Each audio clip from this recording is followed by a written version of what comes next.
Hey everybody out there, you're tuned in to 91.8 The Fan. You're in my corner and I have a very special guest. Would the special guest like to say who you are? This very special guest is Lance Haskell, the old fart at Funimation. Oh, now I have to ask how old you are because you said Oh that. no. I'm 38. It's just that I've been kind of like an old timer here. I've been here since around November of 2002, back when Funimation was like, "Oh, you're that Dragon Ball Z company. I love Z, but you're gonna edit your anime, right? Like, is Fruits Basket edited? No. I love the dub, but those are Dragon Ball Z characters? Yes. Wow. Okay." That's what I got basically the first year I did conventions. So I'm assuming that you're the guy who waves the cane at the entire time in the office, spouting about the old days during the war. No. I'm the person that I was the guinea pig for all the stuff that we're doing now. I was the well, let's try this. Let's go to conventions. Let's do this. Let's do that. And then I just tell people, learn from my mistakes, so you don't have to learn them. That's a good motto. I will remember Yes, that for the future. yes. I'm not the grumpy old man. I'm the wise sage. So you're like the dude from Link. Take this, don't go alone. Or I could just be the dude. The dude. Could just be the dude and just be all cool and casual and bold. I like that one the best. I think All we're right. sticking with the dude. We'll go with the. So, how did you find yourself at Funimation? Well, I have the odd thing where I have like I worked at I went to grad school around like 97 and 99. I had don't ask me why, but I had like 4 degrees in like management, finance, economics, and general business. Then I went to grad school, got my MBA in marketing.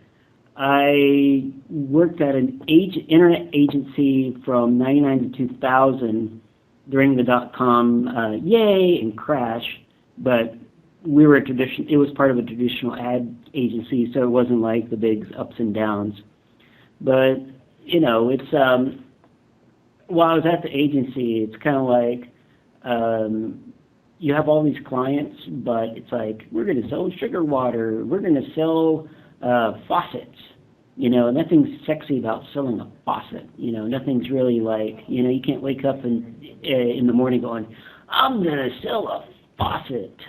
That does And sound kind of lame. yeah. I mean, just run with it. Well, that's what the water does. But then kind of like for me as my hobbies, I mean, I've always been like like a geek with tendencies where it's like alt rock, comic books. It was baseball cards in high school, but everybody had baseball cards in the '90s. And then indie rock, indie music, just nerd shows, Babylon 5, and all that. And then in the where I lived in Texas, one of the superstations played Robotech in the '80s, and I would like record it on VHS tape. I still have some old VHS tapes. And I was at the agency, and it was just kind of like it was an interesting thing about the motto is do what you love, and the money will follow. And some of it is like why go to a job where you like it, but why not find something with a passion whenever you're doing your job. And so I was at Anime Fest in September of 2002, and then I noticed that Funimation just announced that they were getting some new shows getting back into anime. And I'm like, wow, that's pretty cool. And then they mentioned that they were from Texas. Similar to like ADV. And then Funimation was in Fort Worth. And like, I live in Dallas. And so I was like going, okay, I want to work there. And so how I worked there was, okay, I need to stand out to show that I'm a true anime fan. So while I was at that con, I got a Fruits Basket clear file. I then later put that in a big envelope with a return address so that someone had actually physically signed for it, so it looked important. So when they opened it up, it was a Fruits Basket clear file, which they just released on DVD, and then a resume and cover letter, and I got a phone call about 5 days later. And so Ah, very nice. that's how I got here. So, and it's been a fun whirlwind, and also just a career suggestion to people for the listeners is once you do find, or if you do work in a hobby that you love, be careful because you will become a workaholic if you don't. If you let it get out of control. Workaholics is fun, but sometimes you just don't know when to turn it off because work becomes fun, and I'm I like it. I'm one of those people. That's why I do this. This is basically my Yeah, job. yeah, And I get up, roll onto the computer. Okay, I got to check my email. Got to start my shift. Got to do this. Got to do that. And I have a list of yeah, like 80 million things to do. yeah, yeah, But it's important though that you just find something that you enjoy and you don't have something where it's like, ah, it's the same thing every day. I hate this. Because I think yeah. people become more miserable like that. Yeah, it's kind of like why have a boring tuna? Why have a boring life? Yeah, I can agree with that tenfold. Now, in terms though of what you do at Funimation, you said that you were in Dallas while they were in a different area. Didn't Funimation recently move to Dallas? Oh no, well, it's interesting thing was at the very beginning of Funimation when it was still just Dragon Ball on syndicated TV. It was the dub production was done in Canada, licensing was done in Alabama, and then the people that were running the stuff were in San Jose. And then in the 90s, I don't know what time, this is before me, they all said, well, some of the partners with Funimation were in Fort Worth, and they owned a building, and it's like, well, let's just put everything there. And so it's always been in Fort Worth. It's just kind of like Dallas Fort Worth is just so weird because you have like two downtowns. One town is like 2 million, Fort Worth is like 7,500, but then you have all these other suburbs that are kind of like just one mega city like Houston or like Atlanta. So Funimation just moved where the airport is in the center of those both two cities, and we're like 5 minutes north of the airport. So we're in a burg called Flower Mound, which when you drive a couple of two lights, there's actually a plot of land that says the Flower Mound, which is Ah, kind of that makes sense. it's kind of odd, but yeah. Yeah, no, Well, it's we've been in this current location for about 3.5 years. well, at least you're easy to find. So now all the weeboos can stalk you in a Yeah, nice way. well, it's well, Google Maps kind of like you can stalk where people live too. That's true. I'm And now, not doing it, but well, in the beginning of the beginning of the this interview, you said that you used to be a guinea pig, but nowadays, what exactly are your duties at Funimation?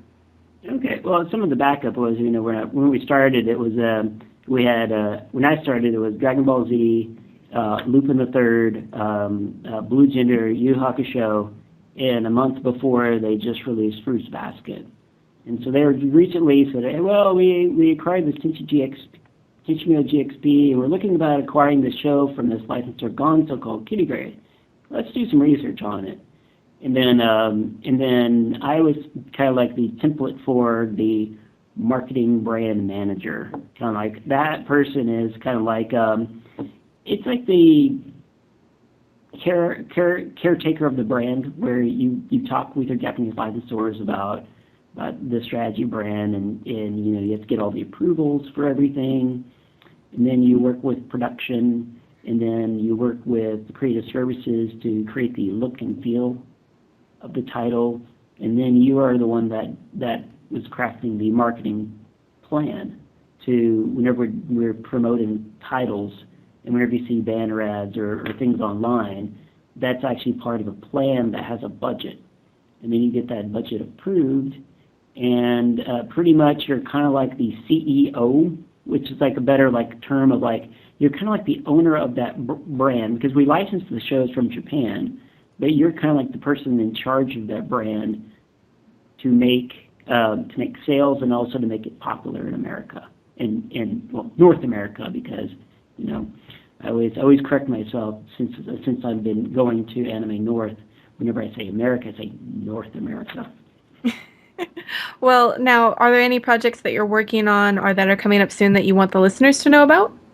Well, actually, I don't work on any projects anymore. I was a brand manager, and then I went to be marketing director, and so it was kind of like I don't manage the brands; I would manage the brand managers. And what I'm doing now is it's a new title. It's director of corporate strategy.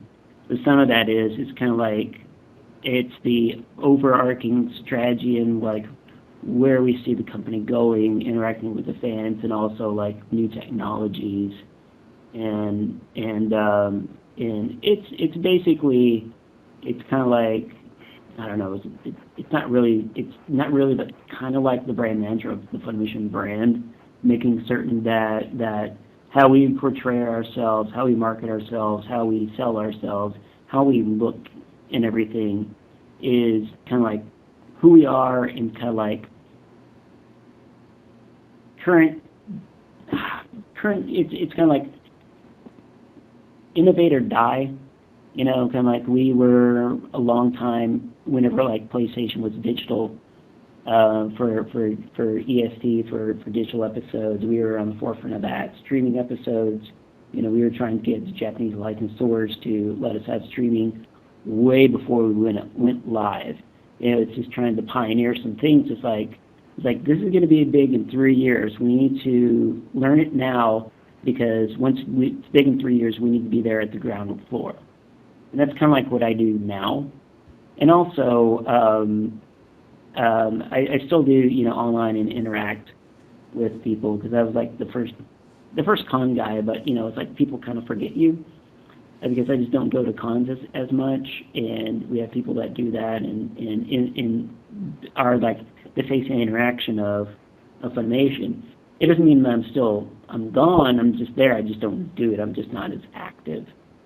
So. Well, also you see new generations of anime fans come in as well. Yeah, and what's fun is also what's fun is whenever you go to conventions, you'll see each year the number of baby strollers and the number of people bringing their toddlers and dressing their toddlers as cute evil cosplayers. Like they'll get like Gara, a little toddler Gara. I'm like, oh, he's so cute, but he's evil. Stuff like that. I think that is really interesting. And then what's fun is when we've been recently, becoming the rescue rangers of all these older titles that are old but very good titles. I do a lot of survey work, and what's very interesting is 33% of our consumers that are buying right now on DVD, they've been new to anime for the past 2 years of buying. They might have been watching a lot, but they're finally buying. And so whenever we put out like Trigun last year, it might be old to us people that remember it coming out on DVD and being on Adult Swim, but for these new fans, Trigun is completely new to them. And our job is to treat it like a new title and treat it with respect. Because it's like, that's old, we're not going to touch it. No one watches it anymore.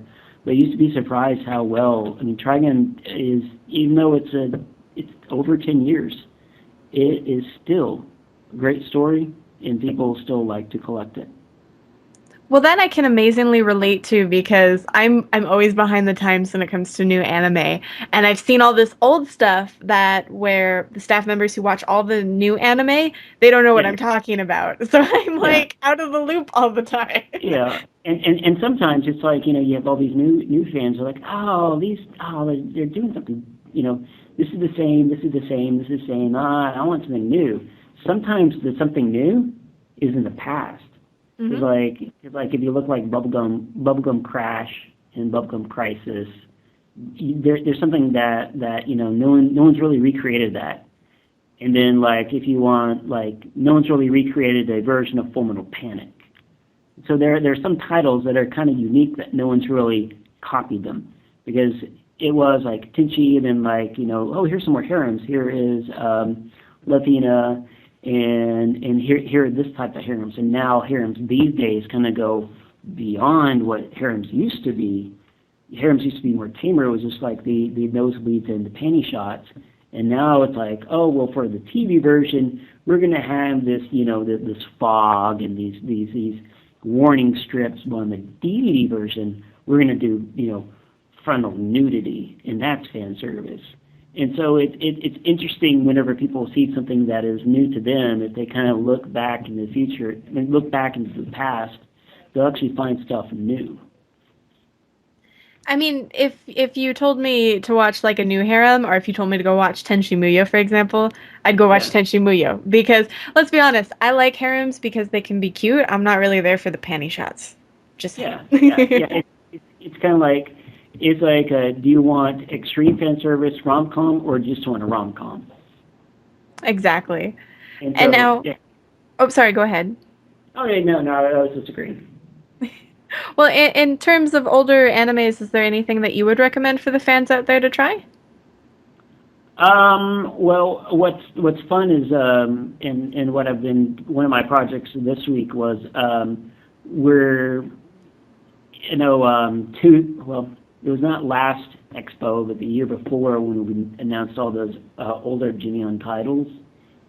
In this, in summer and late fall, we'll be rolling all those out. Ooh. Because some of the things are, it's like how we work and how the just the entertainment industry in general, like from comic books to DVDs. It's companies like us solicit titles 3 months in advance, and so right now we just have in February 15th we announced like our May titles. So I can't tell you what is out in June. I can't tell you what's out in July because we haven't solicited to the retailers. But what I can say is, we're trying to do some really nice things for Tenchi and Lane, and what I'm very excited is, seeing the Blu-ray of Tenchi Muyo with the original series and those 3 movies, and then we have in-house. I just haven't watched it. Is I really want to see that new telecine print that Geneon Japan did for Lane, because what's fun about Lane is, that was like that was before the internet was broadband. It was a dial-up, and then you kind of it's really interesting to see like what they got right, what they didn't get right. Like because it was a little bit into the future, and it was a little bit more sci-fi. And so I just kind of want to see that, and then I can't wait for Hellsing Ultimate for us to put out the new ones, and then put out the old ones in Blu-ray. So that's what I'm excited for the older titles. Well, Helsing is a really big deal because we got to go to Anime Vegas, technically last year, and they had a reunion with the whole cast, and they just started recording Ultimate, which was a big quinky dink, so that was a lot of fun. Yes, and wouldn't it have been really strategic if we recorded all those actors for extras? I did hear about that. Yes, we did that. So the good thing is for the 5, 6, 7, and 8, we recorded interviews with I think the majority of the main cast. So we're going to be really good and heavy on all those actors and their thoughts and responses for Helsing. Well, So that'll be juicy for the fans. yeah, it's going to be nice. And also in the future, what we're doing more is just we're trying to do a little bit more of the extras on the DVD. And also you've seen, weekly, Justin Rojas and Adam Sheehan going online and talking more directly with their fans and getting some people in the building and also some of our voice acting talent and then also people in production. Because we've just seen from feedback is, that is catnip for our fans, and they kind of want to see behind the scenes. And so, Justin, who's helping coordinate all of this, it's like he's doing a lot of that, so that's great. Now, for the fans who want to keep up to date to stuff that Funimation is releasing in the coming months, is there any social networks they can do that? Oh, where do they go to find all the info? Yes. Oh yeah, it is the Funimation Facebook, facebook.com/Funimation. We are closing in on 500,000 friends. Almost Yay! there. We're almost there. We need to figure something really cool to do. And then on at Funimation on Twitter. Search for us on Tumblr. There is a page on Tumblr, and then Funimation.tumblr.com, and then also we're going to be doing some interesting stuff. I really don't know much about Pinterest. All I know is just like I like this picture. I'm going to put it online. Here's some more pictures. I'm going to put these online. And then the friends are like going, I like your pictures. Here are my pictures. And then it's just picture after picture after picture. And I'm like, I have an interest. I have these safety pins. I'm going to pin this interest, and I'm going to call it a Pinterest. I'm so glad you explained that to me because I just found that like a week ago and I had no idea what was going on. Well, Pinterest is last year's Tumblr. Last year's Tumblr was Foursquare. Foursquare's before that was Facebook. Facebook before that was Twitter. It's just the new sexy social networking thing that so people can just go, oh, OMG, I love it, and then it'll become popular, and then they'll drop it and go to something else. Pretty much. Pretty much. But since we're nearing the end of this interview, I was wondering if you'd like to participate in a 91.8 The Fan tradition. Of holding hands and eating Krispy Kremes while reciting Britney Spears songs? That sounds delicious, but yes. No, that's not it. That's what I call Wednesday night. We ask everyone if they'd be willing to do a radio bump for us. Okay, is it safe? It is safe. Good. Yes. We were basically wondering if you'd be willing to say, hello, my name is, you insert your name, I do this, you insert what you do, and you're tuned into 91.8 The Fan. Okay. Hello. Okay. Go now? So whenever you're ready, yes. Okay. Hello. My name is Captain Snugglepuss of the Infinite Brigade. When I'm in this quadrant of the universe, I always turn into 91.8 The Fan. Good day, all. That is my new favorite bump. Yes, that is my. Yay! Now I'll do a normal one. Okay. Okay. All right. Hi, my name's Lance Heiskel of Funimation. You're tuned into 91.8 The Fan. Yay! We're gonna totally put that other bump in. We're gonna figure out how. Okay. Is there anything else you'd like to tell the listeners out there? If you're up for another one of these, I do a lot of like fan analysis. Whenever we do like DVD survey cards, and we do all those. Whenever you go on Twitter and all that, whenever I say, hey, Funimation has this fan survey stuff.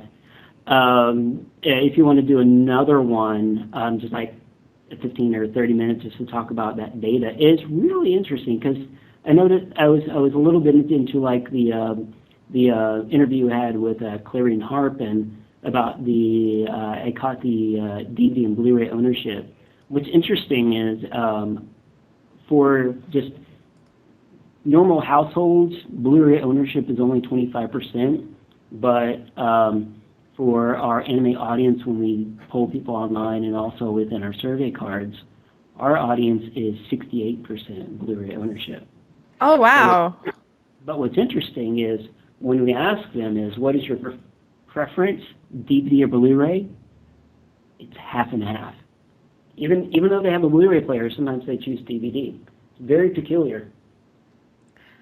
Well, maybe if I can understand that from a collector's point of view because like I'm one of those people that needs boxes, so if I have a pretty DVD collection and no Blu-rays, I would naturally want to continue the series on DVD or continue my Yeah. collection on DVD. So, I guess it would depend.